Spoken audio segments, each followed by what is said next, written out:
Story of a street. The street is called a road. Generals, marshals do not ride streets into victory. They take roads. Thus the name Mannerheim's Road. On this road Mannerheim paraded his winning troops in the Civil War. Later he became marshal and president. Almost every town in Finland has a street named after Mannerheim. This is the building that stood where now stands another one. The department store that many would say has always been there. The Harrods of Helsinki or Macy's, Bloomingdale's, Stockmann. Not a villain from a Bond film. The department store used to be the mental and physical idea of the city's center, the central location of Helsinki. Under its clock, dates and relationships started and ended. Today the company is renting the space after having sold it away. Until recently, Russian tourists kept the company alive during their holiday shopping. Space inside is allocated and rented to luxury brands, while finding a salesperson to help has become a challenge. Stockmann's, the country's biggest department store and sixth largest in Europe, at least at the time when that statistic was first written. Built in classical style, it today has the whole block with a more newer addition from 1989. By now, 89 surely meaning old for some. Perhaps this too will turn into a hotel, as many do. The need for hotels in a tiny city is outstanding.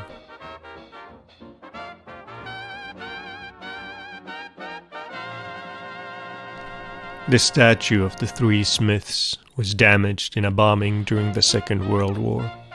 Marks of it can still be seen in the base, and the anvil has a hole caused by shrapnel.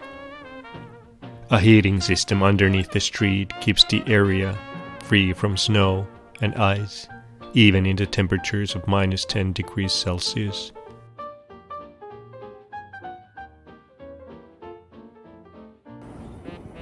Suddenly a building that many feel has always been there can come under an attack and be no more. Something built in the 1960s, then considered modern and with up to 15 elevators, is not anymore. The street will always have something new, something old, and most likely made possible to build with something borrowed.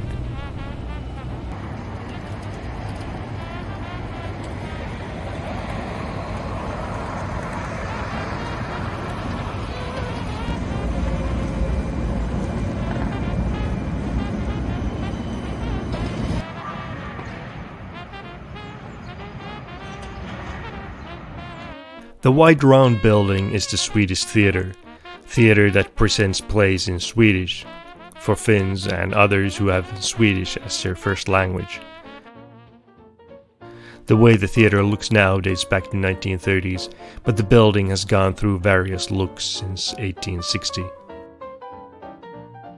The theater with its stage plays that since have vanished after their runs, staying only in the memories of the performers and the audience.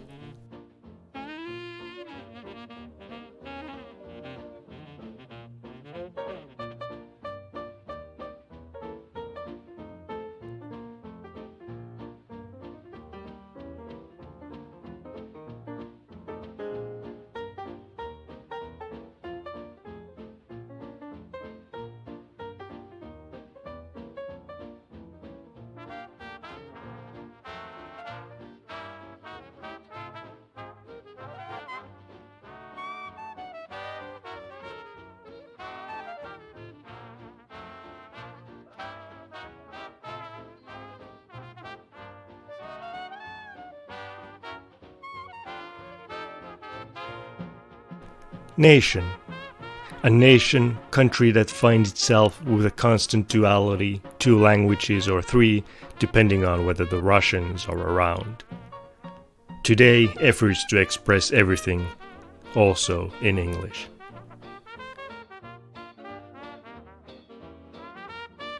A country between big and small, past and tomorrow, nature and man-made, summers with constant sunlight, winters almost total darkness. From warm to cold, old to new, analog to digital, Europe, West, Nordic, Allied or neutral. The streets with its sounds and surfaces. Many could walk their regular route blindfolded, guided by the sound. On a winter day, you can taste the congestion of the idling cars. Our characters, heroes, villains, suspected bystanders, are the houses, buildings, structures and shapes, the road that runs through them. The road, the narrative, the tale, surrounded by houses built by those who came before. Here in Helsinki. The capital of a country that used to be part of Sweden, then Russia, before Russia became Soviet. And after that, the constant effort to stay relevant, independent, accepted, to survive next to more powerful and prettier neighbors. Towards south from Helsinki is Tallinn, a proper old-fashioned Hansa town, which Helsinki never was.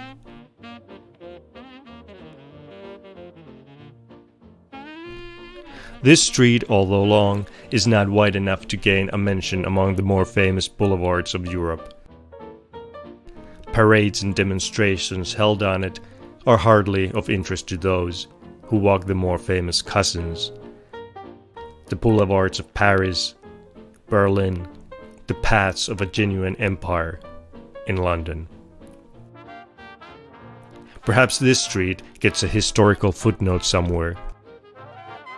Some slide taken by a Japanese tourist preserves it in the global archives as the street, the road that goes past the parliament. You know, the one with the horse statue.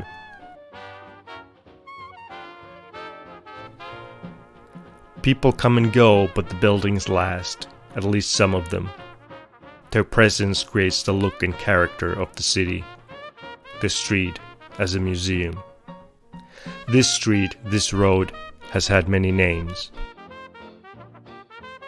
First named after Heikki, called Heikki Street after Robert Henrik Rebinder. At one point Rebinder had 5 streets named after him. In 1936 a stamp was issued in his honor. As the Senate's first vice chairman of the economic division, his office corresponded to that of the modern prime minister. He is seen as laying the groundwork for Finnish foreign policy, especially when it comes to dealing with Russia.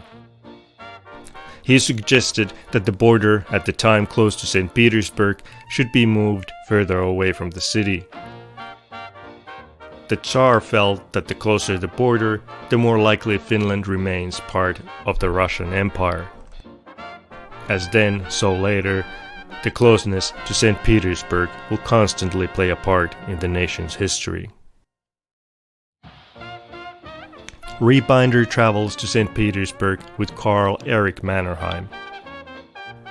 These two, among others, play a chess game with the Russian rulers to get Finland on the path of independence. To strengthen the autonomy, to keep the constitution and laws already written and set when Finland was under Sweden.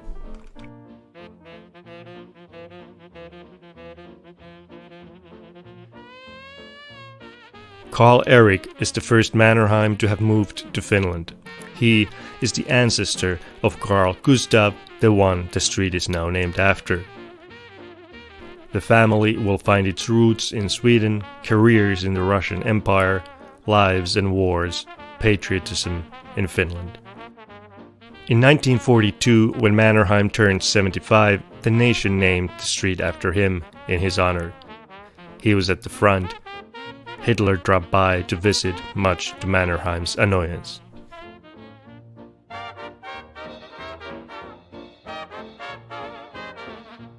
What was once built to last can in the present be a sign of old times, not fitting for whoever is in charge of their times. It's always someone's time. Many houses will be torn down for new ones to be built. Like some of the more majestic buildings alongside the street, built with a tiny nation's taxpayers' money, only to be then sold for peanuts to private companies. A reoccurring story as we travel on the street.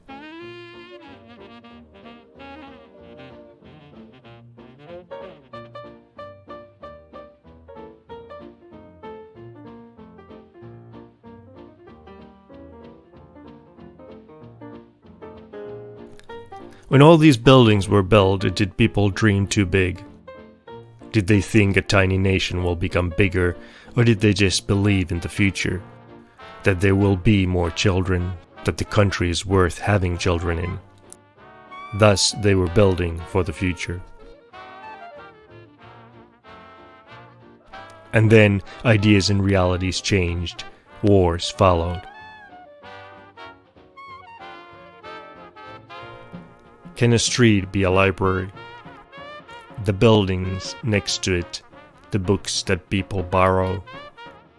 For a while, each reader leaves with their own interpretation, some decorations too, returning them at the time of departure. The next person will form their own, their home, their office, local shop.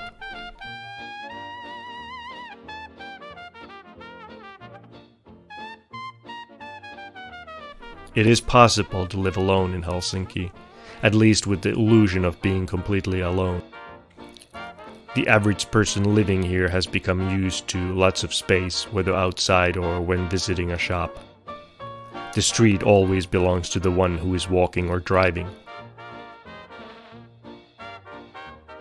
3 can be a crowd.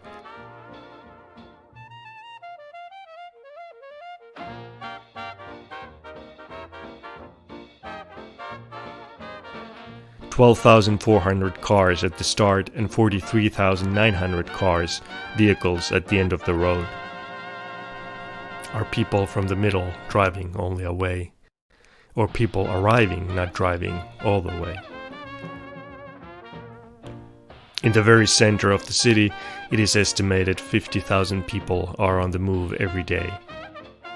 Whether these statistics are meant to be impressive or pale when compared to other streets and cities of the world is not clarified.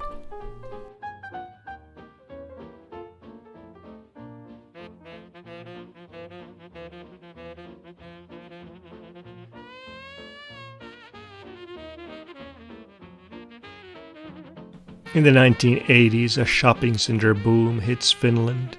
Several large and modern shopping centers were built. Forum is one of them. Italian Carrara marble was chosen for the floors.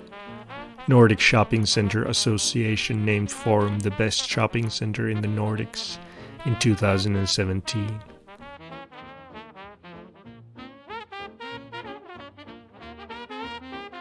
Under these streets and buildings run a network of over 200 kilometers of tunnels, parking areas that can be turned into bomb shelters, civil defense centers.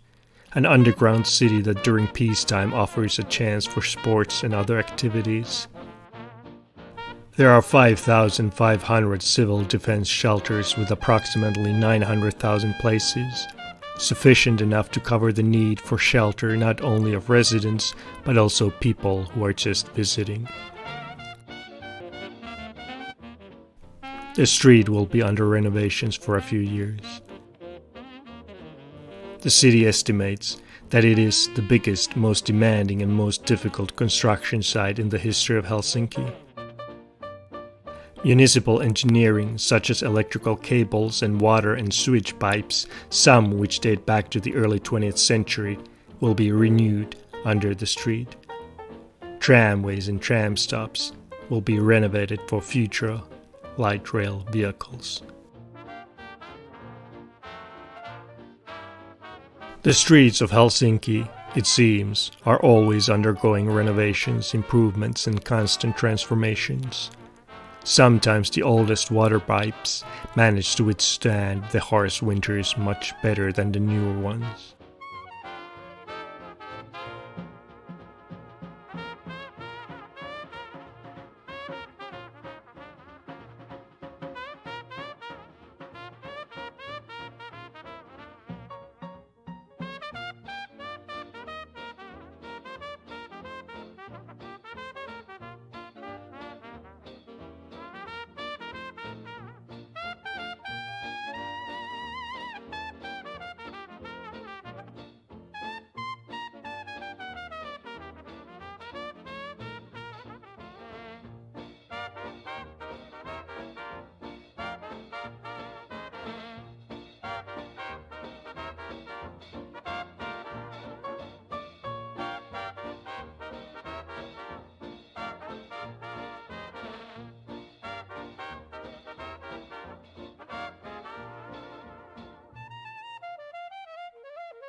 Helsinki has the world's northernmost metro system.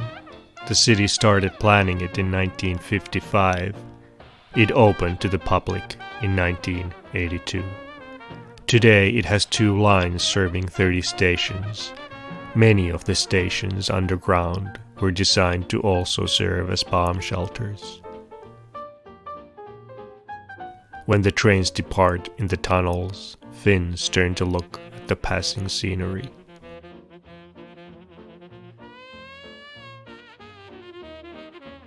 The glass palace built in 1935.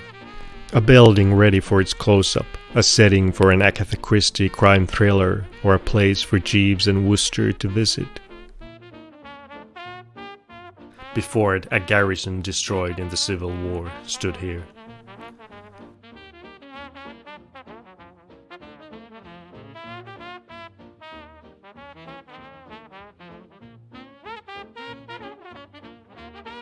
There was a gas station too.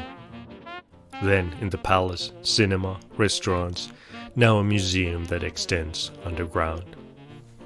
At the time of its opening, the film theater Biorex was one of the biggest film theaters in the city. Many premieres of Finnish films were shown there. After decades of neglect, Lasipalatsi was protected and renovated into a culture and media center in 1998. It has been included in the selection of Finnish masterpieces of modernism in architecture by the Docomomo International Organization. The square located to the west of the Glass Palace was the departure area for long-distance buses until 2005. The functionalist style transports us in time between world wars, when for a short moment a narrative of optimism was told. Buildings designed with the Olympics in mind had a narrative of peace in their look too. White, clean lines and surfaces of innocence and hope in the architecture. In 1939, the young nation was finally on the road to prosperity and development. This was evident especially in Helsinki, with all the new projects and landmarks. In a short period of time, the city had added the Parliament building, Women's Hospital, main post office, Glass Palace, hotels, fair center, Olympic Stadium, and so on, to its selection of services. The Olympics would be the event that would allow Helsinki and the country to finally step onto the world stage and command the spotlight. For that, a modern metropolis was needed. As usual, the leaders of bigger countries had other plans for the 20th century.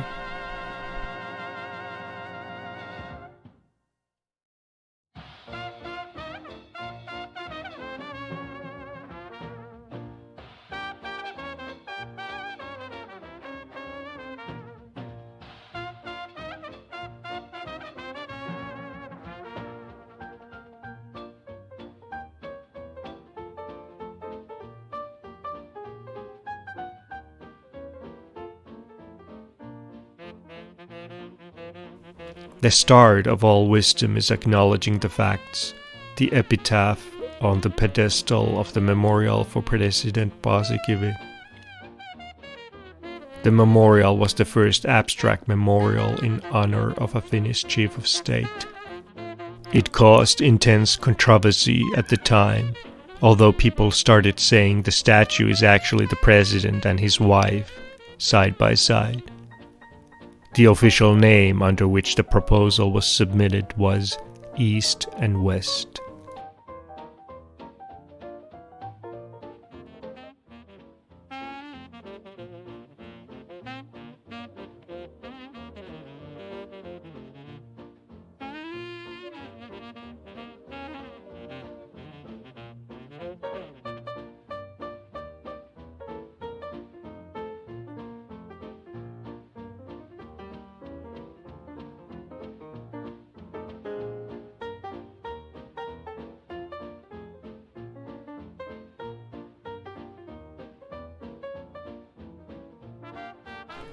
This is the former main post office. When built, Fastness, speed, practicality were emphasized. Reaching its height in 1936, officially ready in 1938. Young nation preparing for a bright future. The Olympics, which will then be cancelled due to war. Lamps, furniture and design were done by the leading designers of their time. Emphasizing equality, the service desks were left without any glass walls. The customer did not talk through a hole, but everyone met face to face with nothing in between them. Today, perhaps the building becomes a hotel.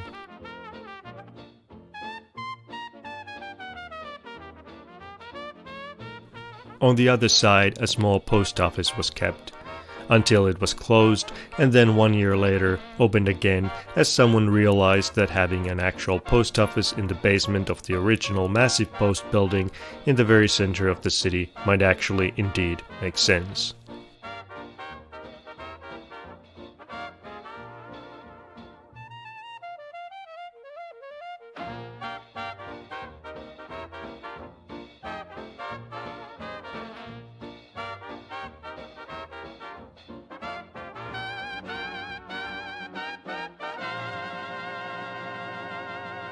Until the start of the 20th century, the border of the city and periphery went here, where the Museum of the Modern Art now stands.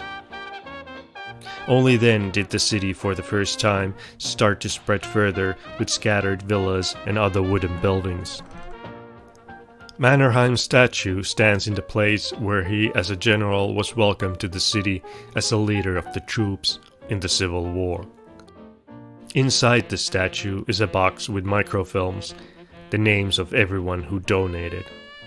A Bessarabian horse was lent by the military to model. From that it became to resemble more a horse of the Hanoverian breed. Inspired by films viewed in slow motion to see the gait of Mannerheim's own horse. When the Second World War started, Mannerheim asked the donations for the statue to be stopped. He also made it clear he would not want to have the statue in his lifetime. It was erected in 1960. When the statue was revealed, 5,000 soldiers marched past it. Estimates of participants who came to see the event range from 50,000 to 100,000. When the statue was revealed, the name of the sculptor, Aimo Tukiainen, was forgotten to be mentioned. There is a joke that next to the riding statue of Mannerheim, the Museum of Modern Art is actually just stables for the horse.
A visiting circus on the spot where the nation's parliament building will be built. The granite building with pillars is the parliament. It is told that the pillars, bars in front are to keep the politicians inside so that they could not do more harm outside the building. Again, an impressive house for a tiny nation, a parliament built to last, to sustain, made from rock, standing on a hill above other structures. In America, Benjamin Franklin was asked what type of government the Constitutional Convention adopted. His response, a republic, if you can keep it.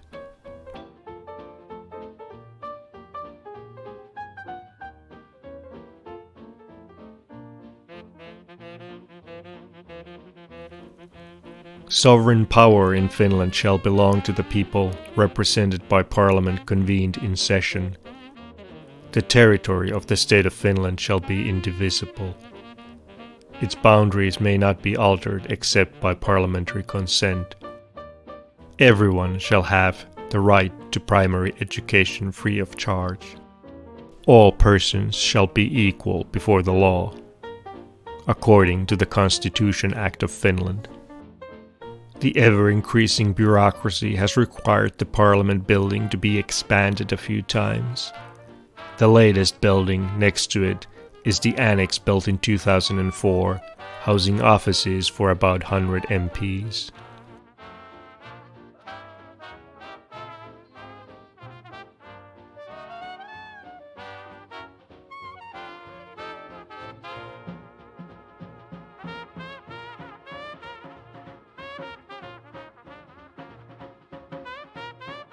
The majority of the statues and monuments to the presidents of the Republic of Finland in Helsinki have been placed near the Parliament building.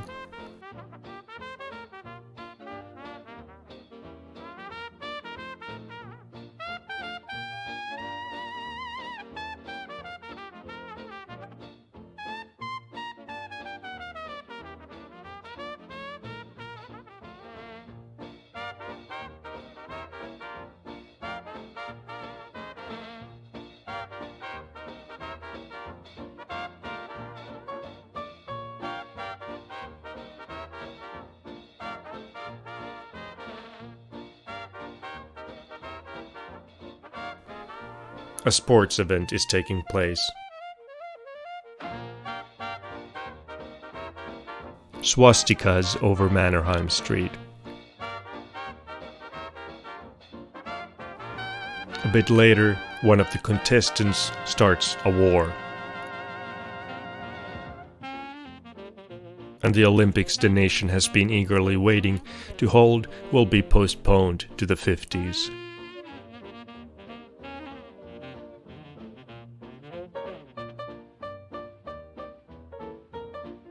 Alongside the road are statues of former presidents. Whether the presence of statues helps to remind current people of achievements and mistakes is another matter.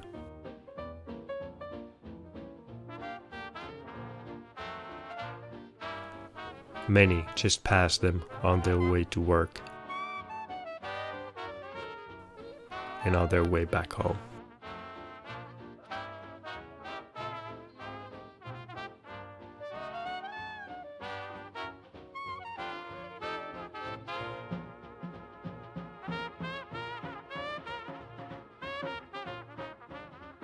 The demonstrators are carrying banderoles that have sentences that nowadays many sound ridiculous. What at the time was very serious for many seems now just something from the past. Or perhaps for some a sentence like, "The party will tell us what to think," is perfectly fine, even today. The houses, the buildings, the statues, standing quietly, I've seen many of these parades over the years. Yesterday's demonstrators end up as today's ministers and members of parliament, with benefits and pay. Revolution is put on hold.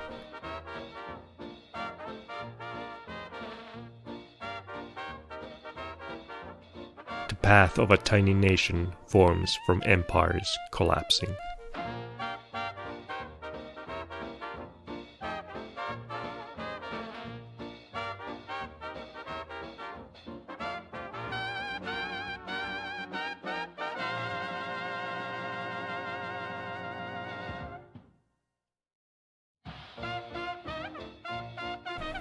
46 steps to the main entrance, 14 Corinthian-style pillars.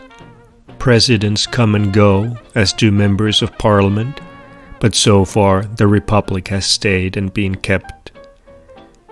The steps perform a function as a theater, protocol and acts staged to show transfer of power and celebrations of start of term.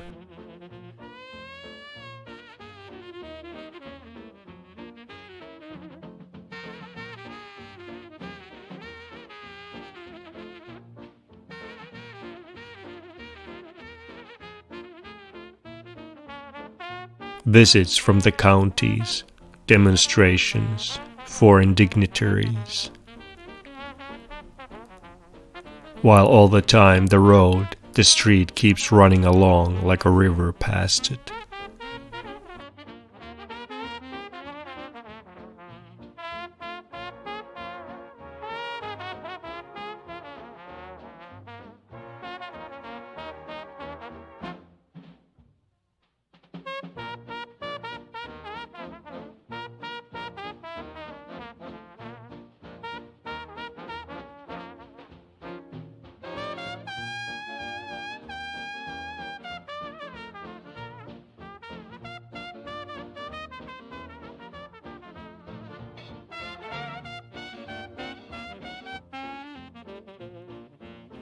The Finnish parliament has 200 members, elected for a term of 4 years.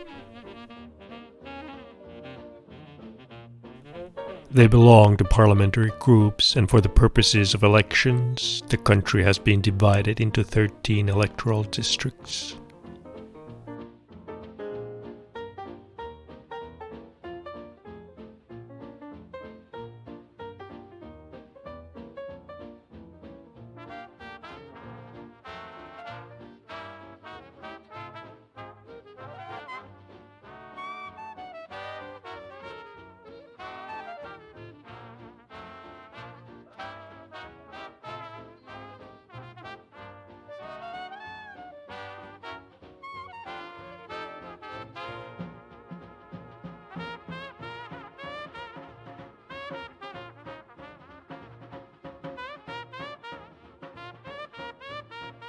The church-like building is the National Museum, collecting the official narrative of the nation for the people to see in vitrines.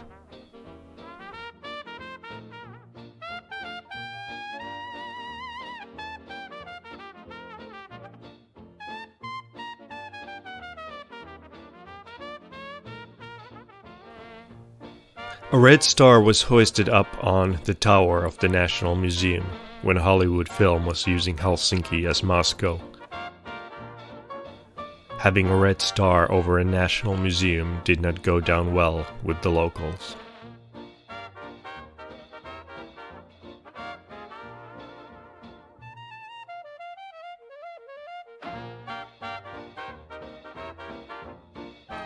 The museum presents Finnish history from the Stone Age to the present day. It is currently closed for renovations and expansion. Estimated to be opened in 2027, although recent budget cuts by the government have postponed the reopening indefinitely. A national statement in itself. The museum's entrance hall ceiling has ceiling frescoes in the national epic Kalevala theme. The building's appearance reflects Finland's medieval churches and castles. Among the collections are also included the Mesa Verde artifacts from the cliff dwellings of Colorado. It is the most extensive collection of Mesa Verde items outside the United States. It's one of the largest collections of Native Americana outside the American continents. In 2019, a portion of the artifacts was returned to the representatives of the Native Americans.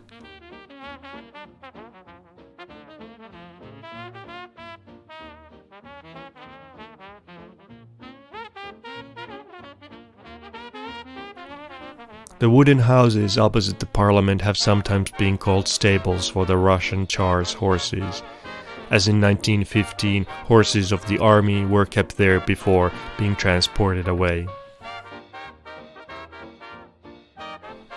Later, Soviet trains would be parked there.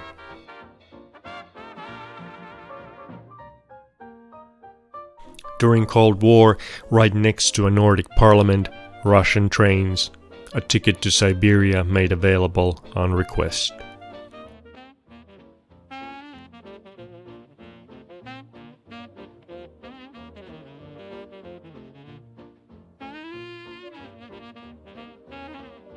If you arrived to Helsinki from the east, you knew you were in a Nordic western town. If you came from the west, you were not sure.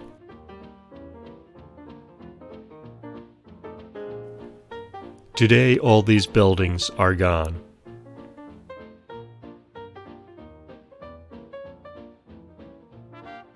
New Central Library, a house for music, the house of the publisher of the biggest newspaper, and such have taken over.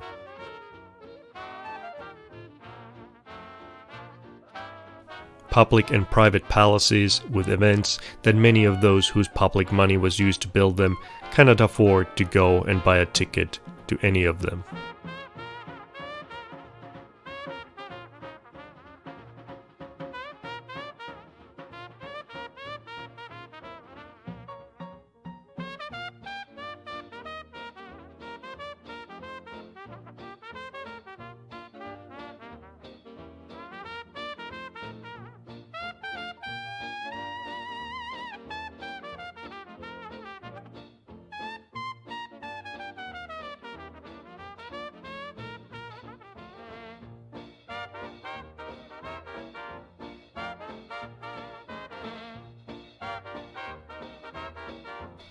Designed in 1898, the warehouses are made of tile.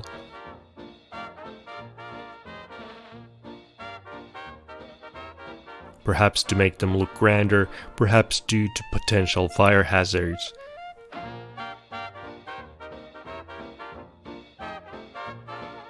Little over 100 years later, the last storehouse standing burns down.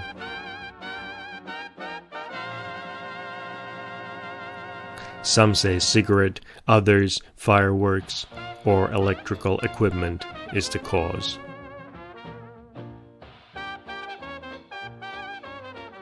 Theories about arson and accident are plenty.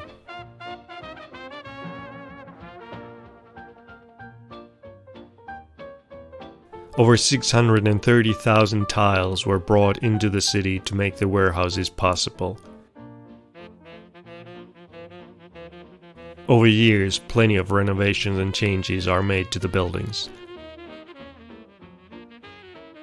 From expanding them to changes in the central heating system.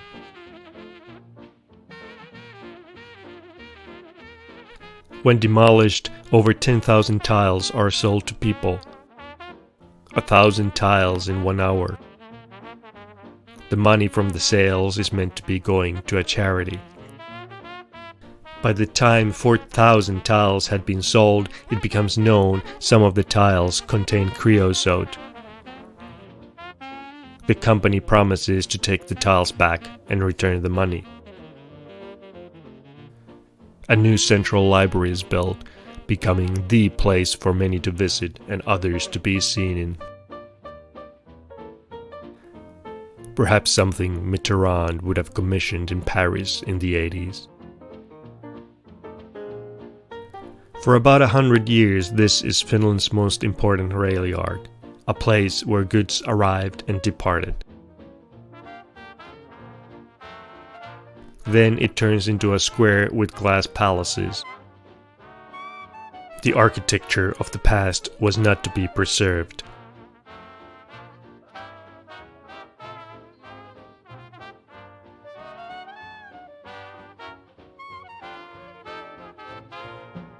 Preservation is left for photographers when city officials and construction companies go forth with their grand views. A railway line to the harbor from the yard starts in 1894. The final section of it is removed in 2009. Today, a pedestrian cycle route follows where the tracks once were. An emergency landing in the 30s. Engine stopped. Everyone survived.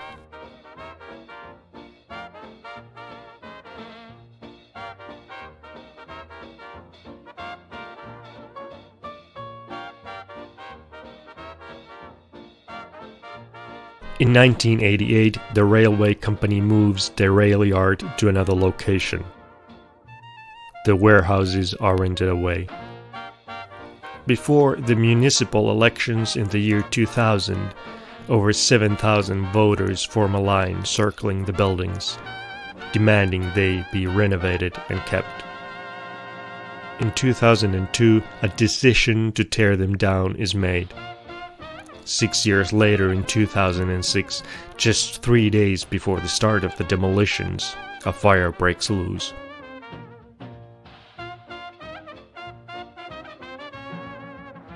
It destroys almost all of the southern storehouse. People gather on the steps of the parliament to watch this, despite the fire department warning them of toxic fumes. Then in 2018, what is left is taken down.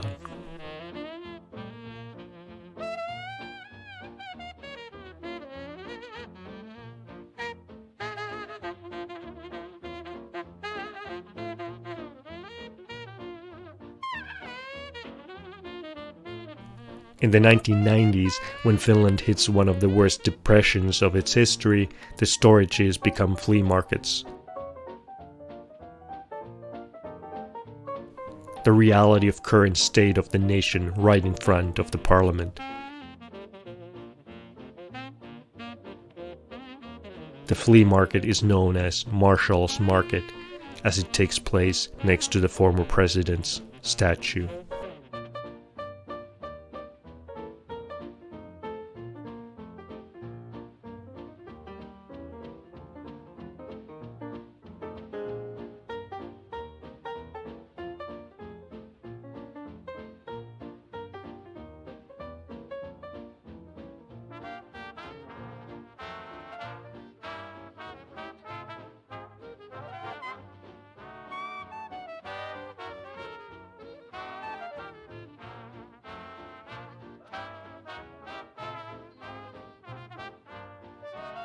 An artwork is made and placed where the houses once stood. The newspaper company that builds its glass offices on the lot reserves an additional space, the right to expand and build more later. But over years, as the media landscape changes, they let go of their reservation.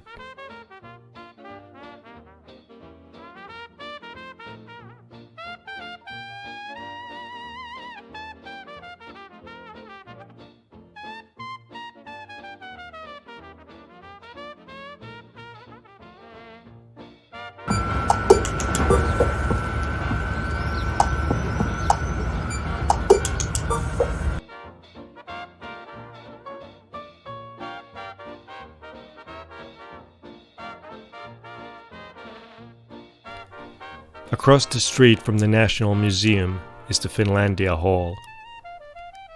In the park stands the memorial for President Kekkonen. For nearly 26 years, as the head of state, his hands, whether writing letters or speeches, have left their mark on the country.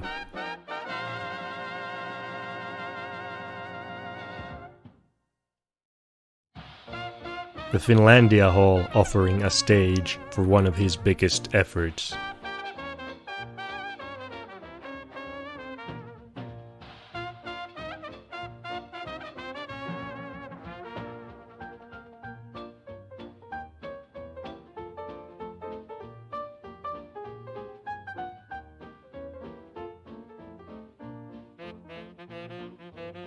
White as Finland with its snow. Designed by Alvar Aalto. Built from Italian Carrara marble instead of Finnish granite. The place has been under constant renovations as the marble does not survive the winters. Junassa on voimassa maskilakko. Käytättehän kasvomaskia koko matkan ajan. Pidättehän myös mahdollisuuksien mukaan etäisyyttä muihin matkustajiin matkan aikana sekä junan noustessanne.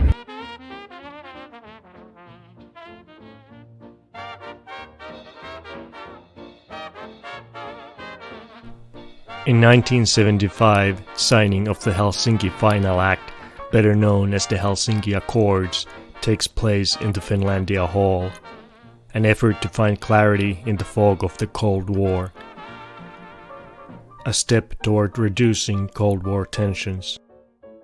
The Accords are not binding. They do not need to be ratified by parliaments. President Ford is one of the participants. There is fear that the Accords will come to mean the acceptance of Soviet domination over Eastern Europe, especially the Baltics.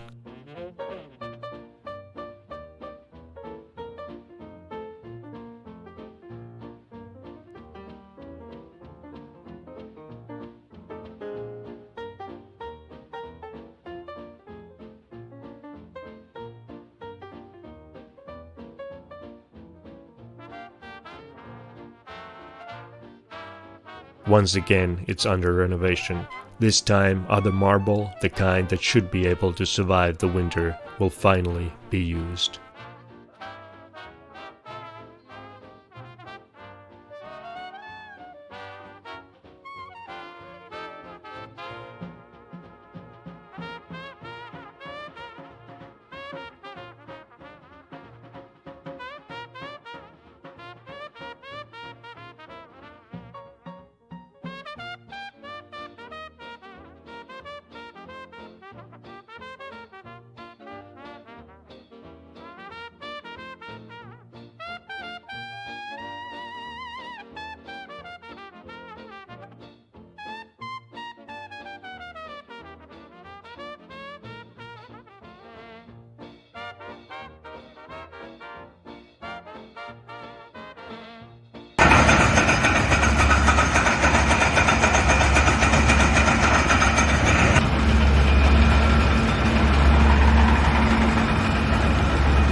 The Intercontinental Hotel opened in 1972.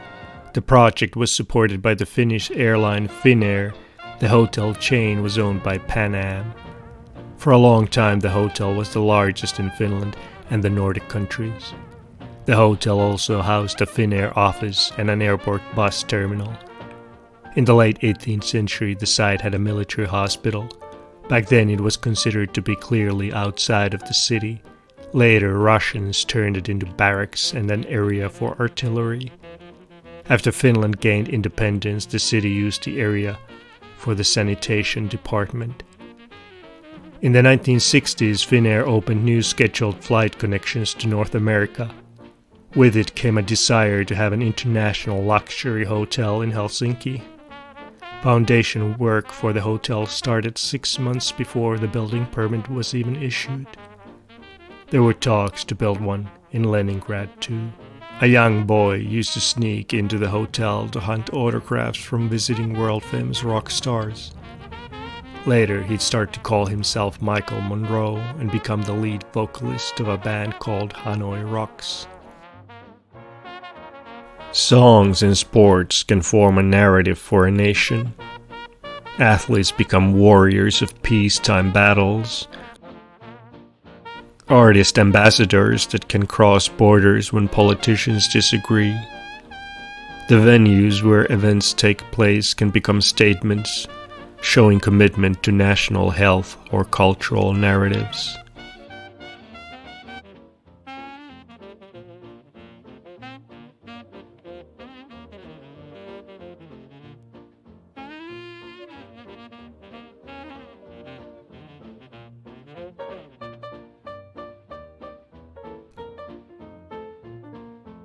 A place for exhibitions. Today, a sports hall, but yesterday, a fair center. built in 1935, before war as a multi-purpose space, a place for concerts, parties and sports events.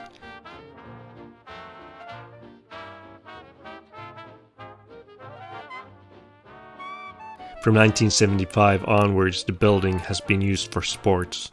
Here the parking lot and exhibition space for Russian wonders.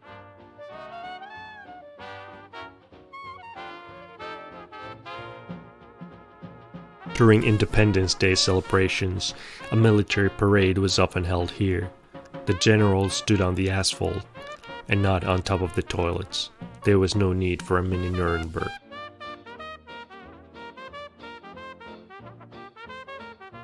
The Olympic Stadium. Most recently, its renovations ran over budget and could not afford to do everything that was needed. In these photos, a much poorer nation is getting ready on time for the Olympics that were then cancelled as war broke. In front of the stadium is a statue of runner Paavo Nurmi. After the war, he set up a construction company, and some of the buildings along the Mannerheim Street were built by his company. Inside, an event to celebrate the friendship between United States and Finland. Outside, showing interest to Soviet affairs, but inside, the heart of Western values and friendship to America. For a tiny country with a long border with Russia, this dance has always been evident in the nation's capital.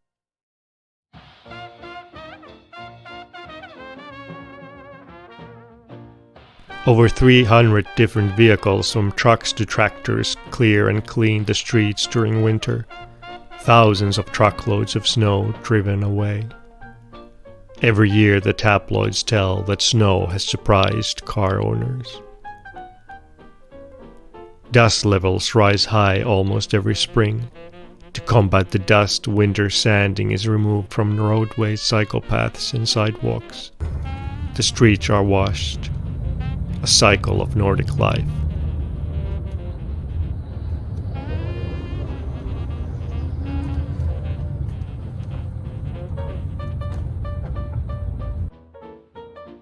Public bus transport started in Helsinki in 1907 with one bus. Today, in public transport, ticket prices cover only half of operating expenses. The other half is mainly subsidies from municipalities and the state.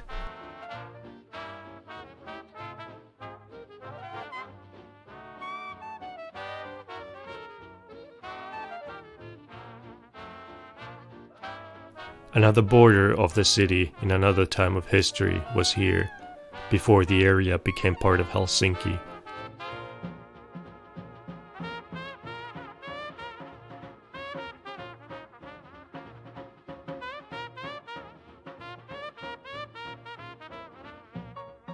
Today, still, the gas station is called after the customs barrier that was placed here in order to collect a fee to enter the capital.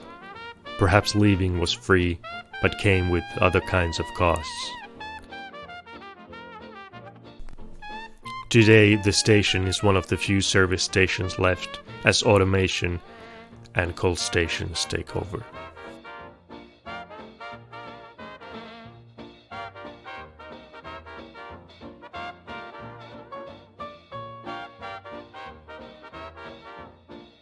After the war, new buildings were needed.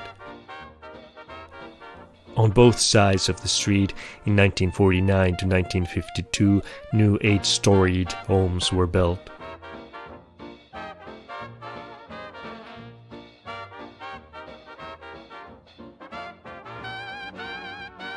Among the more famous ones are those built by a construction company started by women.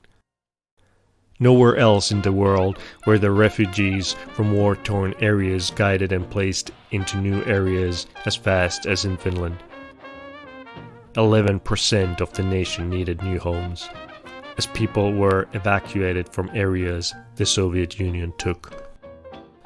Over 22,874 of them seek a new start and shelter in Helsinki. This creates a shortage of homes, a housing problem, Whole families who have just survived the war will be housed in bomb shelters.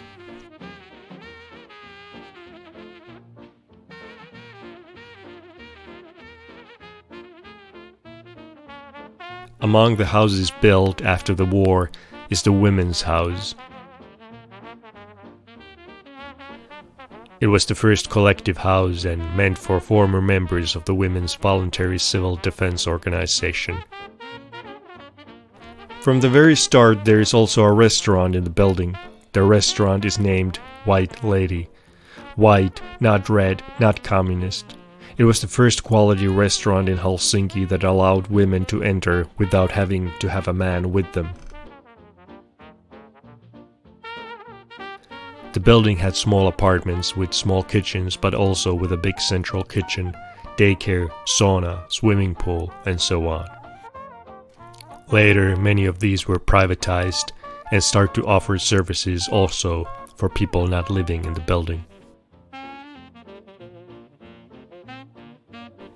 The house offered housing for women who had suffered in the war, especially for singles, single moms, but also young couples that had no more than 2 children.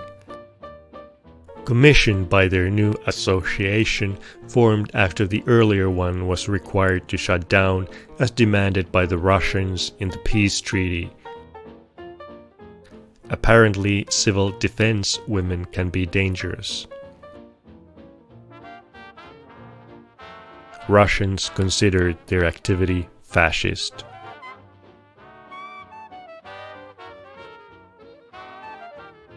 To be able to help their colleagues and other women affected by the war, the association starts to form companies to gain capital, to be able to make their projects happen. The women do not want to wait for someone to build or provide for them.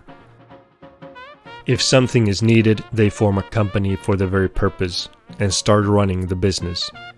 Catering at the construction yards becomes one of the main fields of work.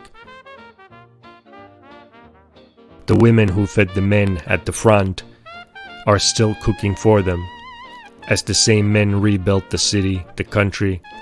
Everyone, whatever their gender, is doing their bit in building peace together.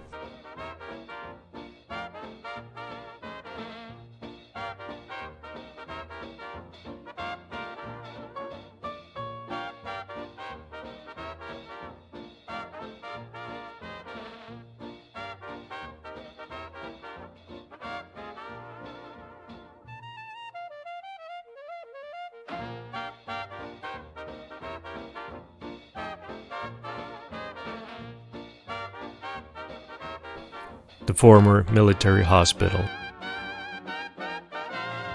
Another story of saving lives, community working together, and then others selling it for private use. Today, nurses from the Philippines are brought to work there. In 2006, the Finnish state sold the property to an insurance company. After renovations, it opened in 2009 as the biggest private care home in Finland. It can cost on average up to 5,000 euros a month for an elderly person to live there. The nation built it and then the government sold it. Hospital as a hotel.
We have traveled a road that is quite direct, the way Finns would say they communicate.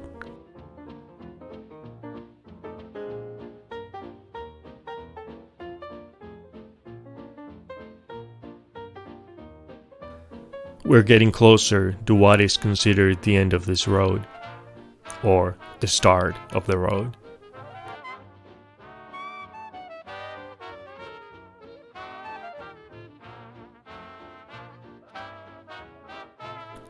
At the start of the street we had a tiny, recently independent nation building its capital's main road. Joyous with hope, start of an adventure. The central location for ideals and services to spread themselves alongside the street.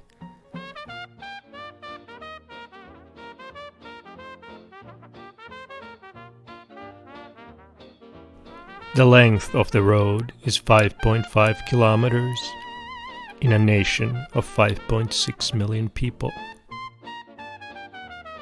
But today, what is the mental distance between those who live in the center and those who live here and beyond?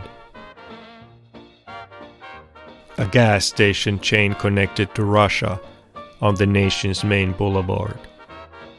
Cold War era stories, legends tell that the placement of the stations was such that the distance from one to another was the length after which a Russian tank would need refilling.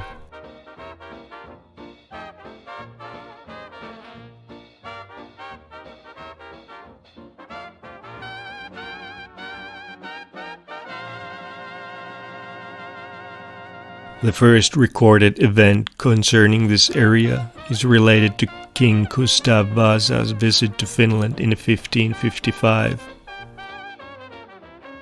One can only wonder why in a city that easily spends half of the year under snow and rain, more porticos have not been made use of.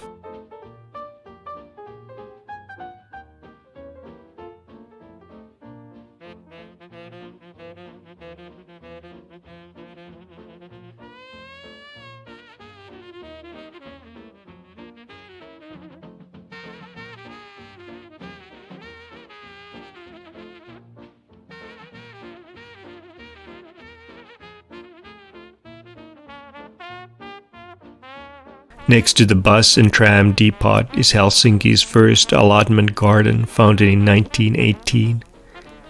The idea of a community garden came to Finland from Germany via Denmark and Sweden. The aim was to give especially low-income families the opportunity to enjoy nature and gardening. What used to be a depot for the public transport buses is now bordered with new buildings.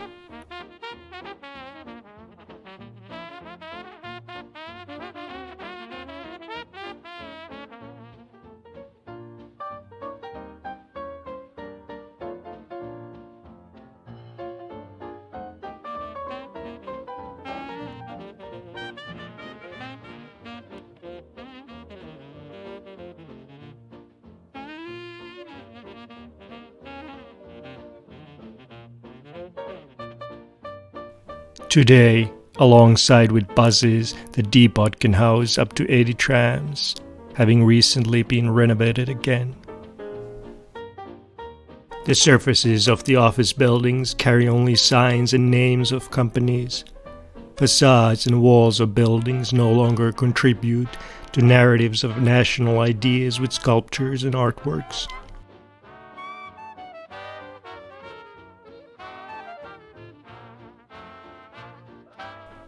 Frequently, the citizens are told that there is a shortage of hotels and office buildings in the city, and then new are built before old ones sell.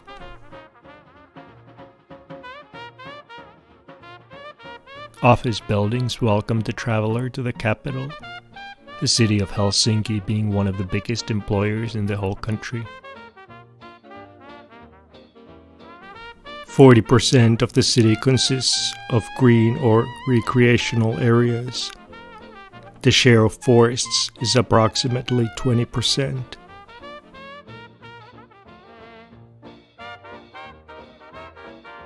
From here start the bigger roads leading to motorways that journey all the way up to Lapland.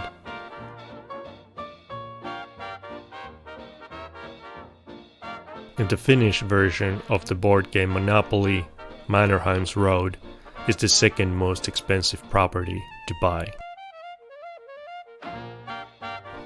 In the happiest country of the world, accessibility to the woods is one criteria.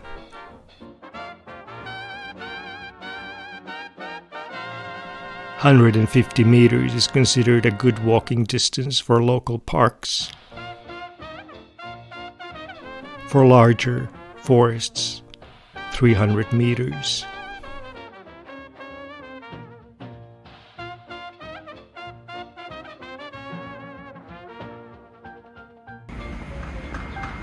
We return to the start.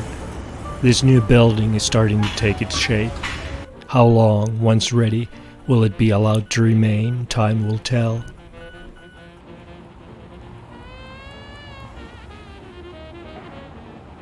The story of the street continues. It has seen a lot and remembers times very different. Once, during housing crisis, this hut was someone's home.